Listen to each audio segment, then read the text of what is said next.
Hi guys, good morning. Mag-check out na kami. So ipapakita ko pala sa inyo o share ko sa inyo yung ginagawa ko everyday or daily routine ko sa aking mukha hairs. So ito yung aking mukha charis na mataba charis. So naglalagay muna ako ng creams, protection sa init, tapos naglagay na ako ng serum. And then ayan, yung pang tatlo kong lagay ay Max Factor na siya guys. Parang 3-in-1 makeup na siya. So gustong gusto ko to kay mabagay sa akong nawong ba. O akong color.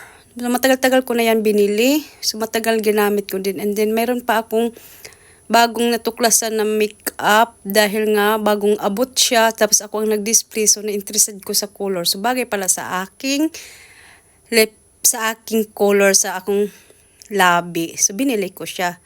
So guys, ayan pa, tapos na kami nag-check out, on the way na pala kami papuntang Netherlands. So habang nagda-drive si Mr., ako naman ay kakain. So nag-stop over pala kami doon sa Karshen Bakara, yung sinabi ko sa yung super masarap dahil nga ilang oras din kami magda-drive tapos magugutom kami. So mayroong baon-baon. Dahil nga ako ay gutom na, si Mr. ang nagda-drive, wala lang ako, charis. So habang kumakain ako guys, hindi ko napansin, sabi ni Mr. nandito na daw kami sa Netherlands. So ayan guys, papunta muna kami ng grocery store dahil mamimili kami na aming stock for 1 week. Pero bibili lang kami ng ilang araw na stock. So kung maubusan, bibili ulit. So, nandito kami sa Lidl. So, nakahanap na ng parking si Mr. Ako ay naglalakad na papuntang Lidl. At yung Junakis ko ay kumuha na ng Einkaufs bagin, yung butanganan ba sa mga groceryhan. And then, ayan, pumasok na kami sa loob. So, ako guys, dahil ang among titirhan ng isang linggo, ipapakita ko sa inyo sa next video. Bakit ako nag-grocery lang ng mga ganito? Pwede ba kami magluto doon? Bla bla bla. Charis. So, ipapakita ko sa next video kung saan kami nag-staycation. So, ayan guys, nakabili na ako ng kamatis. Then, pumunta ako sa section ng mangga. Nakita ko yung mangga, malaki. So, naisipan na kung may dala talaga akong bagoong day. So, imukbang ko tong mangga na to. And then, pagkatapos ng mangga, alam mo ba, ang binabalik-balikan ko talaga dito sa Netherlands ay ang ilang mini steak na super masarap at mura. Tapos, nag-request din si Junakis na yan yung dinner niya ngayon.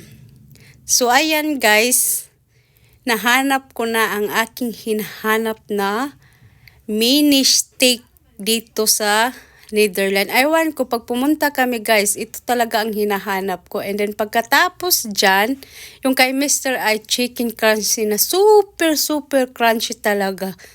And then pumunta na naman ako doon sa section ng mas matamis. Alam nyo naman, mahilig ako sa matamis. Hindi madalang naman, pero ngayong bakasyon namin, talagang aywan ko, dagdag 5 kilo na naman to. Lumaki na nga ang mukha ko, lalaki pa ulit yung mukha ko. So guys, bumili ako ng isang pack